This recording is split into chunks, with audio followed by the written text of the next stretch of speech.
They'll learn more from doing that, not just from the benefits they'll receive, but also through doing it for real.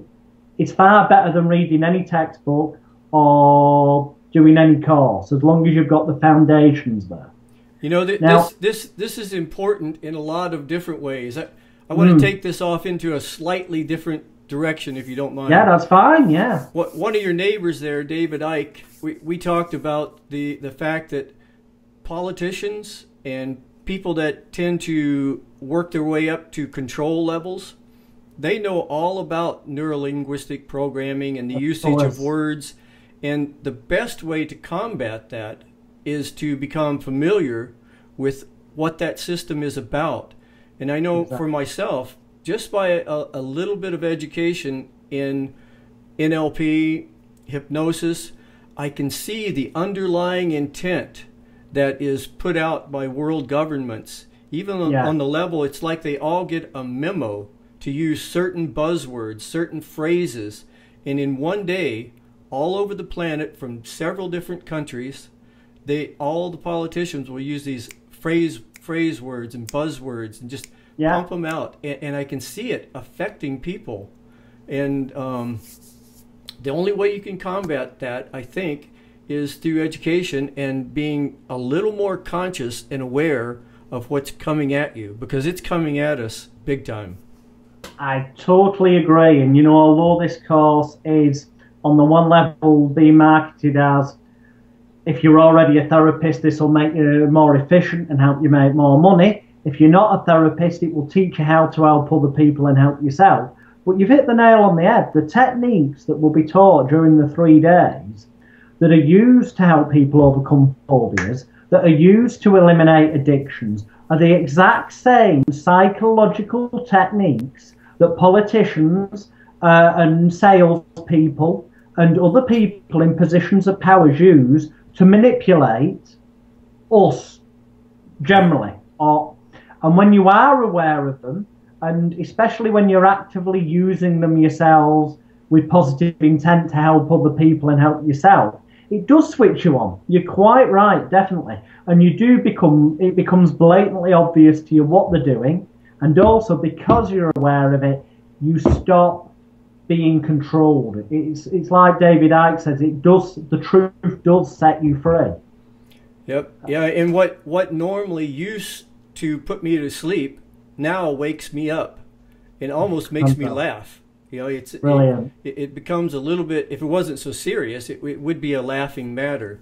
But the very system that they are using with the knowledge of what they're doing, it has a reverse effect. It starts waking you up because of the absurdity. Could you start to see it going on more and more in every area of life? You know, the whole of society in many ways was for so many years prior to the internet. I think, you know, the internet, television started it a bit, although television was also a tool used to brainwash, as the media is. But the internet, they've not been able to control it in the way they wanted to, so people can set up their blogs, they can talk on Skype like we're doing now, they can share information from the other side of the world far quicker than has ever been possible before. So it's becoming increasingly, that brick wall is starting to break down brick by brick. And the more people that learn these techniques and go out there and then share them through helping other people. And with CMT, complete mind therapy, a lot of therapists have this approach where somebody comes to them, let's say, to stop smoking. They'll stop them smoking. And later on in life, that client who was happy stopping smoking with that therapist may go back and go, I've got a stress issue, and spend money again. Now, I personally don't believe in that. You can make more than enough money if you want to run it as a business as a therapist by getting a reputation for changing people's lives in one session and setting them free. And the process of CMT not only eliminates their phobia or their addiction or whatever, but it also then gives them the tools and the techniques to use themselves in the future. So if they do find an issue in the future they want to deal with, they don't have to go back to a therapist and spend money. They can run through that process they've been taught on themselves and get that instant change. So they've got that freedom, that tool within them, because it's a case of once you know the truth of how these things work, you can do it for yourself. It's just that you do need showing the first time, a guiding hand. Okay, now that we've exposed the government and the politicians, let's take a look at the pharmaceutical company, because I'm particularly interested in your, I can't pronounce it, the Lotus therapy or? No Easy Therapy. It's not actually my idea. It's a gentleman in Spain called Dr. Angel Escudero. He's a Spanish surgeon, proper medical surgeon that's licensed to cut people open and do operations. But he does all these without any anaesthetic and without any chemical painkillers. And there's lots of videos people can find on YouTube of him if you search Dr. Angel Escudero, No Easy Therapy. And the people are wide awake, eyes open, talking to him, laughing as he's chiseling bone out of their knee or their leg, and they're just laughing. They're feeling no discomfort whatsoever. And it's a very simple technique. Now, I'll share it with you and teach you now, but I mean, this will be a very short lesson that it would take up maybe an hour or more of a training weekend. But we are brainwashed and conditioned. By the way, we're brought up, but we also have genetic conditioning as human beings. So we naturally end up, because of the way our body is, we need water or drink of some point and food at some point, otherwise we start malfunctioning. Now, we have within us from caveman days, there's a lot more to it than this. I'm really doing an oversimplified explanation, but from caveman days, we've got within us the fight, flight, or freeze response, which was when we had a choice as the male hunter-gatherer. And this is sexist, I know, but that's how it was back then.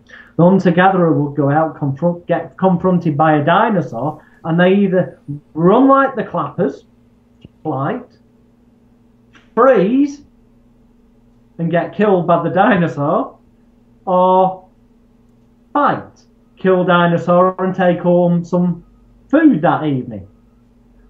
So that causes chemical releases in the body, huge releases of endorphins and serotonin and adrenaline and all this. It's like, oh, so you're getting ready to either fight or run away, so you've got extra energy to run away, or you get a brain freeze and you're suddenly stuck in that position. That's still within us. And unfortunately, what also happens is when the fight or flight thing kicks in, we tend to end up with a very dry mouth. It's like your mouth goes dry when there's fear. There's an old saying. That's a physiological anchor that's already conditioned within us. And that's the same when we're in pain. When we tend to have a dry mouth. People who suffer a lot of pain tend to find that it gets dissipated automatically to a little bit of a degree by drinking more water. And that's not just through flushing out the toxins in the body, the natural benefits of drinking more water. It's because you're tricking your mind and body into the idea that you've got this wet mouth, which is the opposite of the fight, flight, or freeze stress response. It's relaxed. And relaxed, if you're relaxed, you can't really be in pain. That's the message you're sending. So it will dissipate it a bit, but probably not as much as people would want. But when you're out and about, you may not always want a drink, so you have access to one. But what you have got is saliva. You can create saliva. Now, when your mouth's dry, you're in pain or feeling discomfort, all you need to kind of think of doing is imagine a juicy, bitter, sour lemon being cut in half, and then somebody sucking on that lemon. And as you imagine that mental picture, it starts to... It's working right now. It brings saliva into your mouth, doesn't it? Yep. Now, with No Easy Therapy, the idea is the moment that you made that visualization and get the saliva on your tongue, you actually say to yourself out loud, so it's ideal to do this when there's no one else around, because it looks a bit weird talking with saliva on the tip of your tongue and you sound funny. So I'll do it without saliva, but imagine I had saliva there and I had a pain in my right arm. I'd get the saliva on the tip of my tongue and I'd say out loud, whilst also thinking it in my head, I'd say, my right arm is now completely anaesthetized. My right arm is now completely anaesthetized. My right arm is now completely anaesthetized. That's what Dr. Angel Escudero would get them to do an operation. And you've got the verbal and the thinking message together with the saliva. It anchors it all together, and that overrules the file in your mind and body that says pain signal, pain signal. Yep. But if you've got pain, you don't want to use the word anaesthetized, because that could be dangerous if you're in the kitchen. Right. So you just want to eliminate the pain to a level where you've still got sensation in your arm. So it would be, I no longer feel any discomfort in my right arm. And the word discomfort itself is a positive suggestion that it's not as bad as the word pain. So I feel no discomfort in my right arm. I feel no discomfort in my right arm. I feel no discomfort in my right arm. At which point then I just close my eyes for a few seconds, swallow the saliva, open my eyes, and people find it's not like a miracle cure, it's gone. The more you do this and condition yourself, the better it becomes. But they can at the very least get an equal level of pain relief and comfort as taking a drugstore bought chemical placebo, which is what 99% of them are, nothing more than a placebo with a bit of a chemical thrown in so they can put a copyright on it, a patent, and charge money. There is, it's been proven, the majority of drugs, the only real benefit is the fact that you believe there is a benefit. Well, guess what? You can believe in yourself and get just the same, if not even better, results, because you will trigger off the natural painkillers that are within the human body, dopamine and such like. Yeah, even the Food and Drug Administration, by their own admission, say that 80% of the effects of a good portion of their drugs is a placebo effect. Mm-hmm. And if you add that to the consequences of taking some of these drugs, it's really debatable whether you should even take them or not. Something interesting that happened to me once is I was over the stove, I was cooking something, but I took the pan off and the red burners was there, the really hot burners, and I was making a drink, so I, without thinking and without looking, I reached over to grab an ice cube, but in my mind I thought that I hit the burner when I grabbed the ice cube, and I dropped it, and I actually had a blister on my finger like I would have touched the burner. Yeah. It works both exactly. It works both directions. If your mind believes that was red hot what you touched, you will get the blister. In the same way, if you believe, you don't have to fully believe with the saliva thing. You will still get a level of comfort control to some level, and the more you do it, the better that will become. Just because of the physiological fact of what you're doing is reversing what normally happens. But if you focus on it and believe, and perhaps 3 times in the morning when you get up, and then 3 times at night time just before you go to sleep, when we're more suggestible anyway, say to yourself, well, in the morning it'd be with your eyes closed, today, if I should feel any discomfort, never pain, because that's a negative word, if I should feel any discomfort, I will merely need a glass of water for it to disappear. And you say that 3 times to yourself. And the same at night. And after a few days, you'll find if you were to feel discomfort, your mind will have started to program your body that you can just get a small glass of water, neck it in one, and your brain will react as though you've taken some kind of fantastically strong, liquid, chemical painkiller that will perhaps only be given in hospitals in extreme circumstances.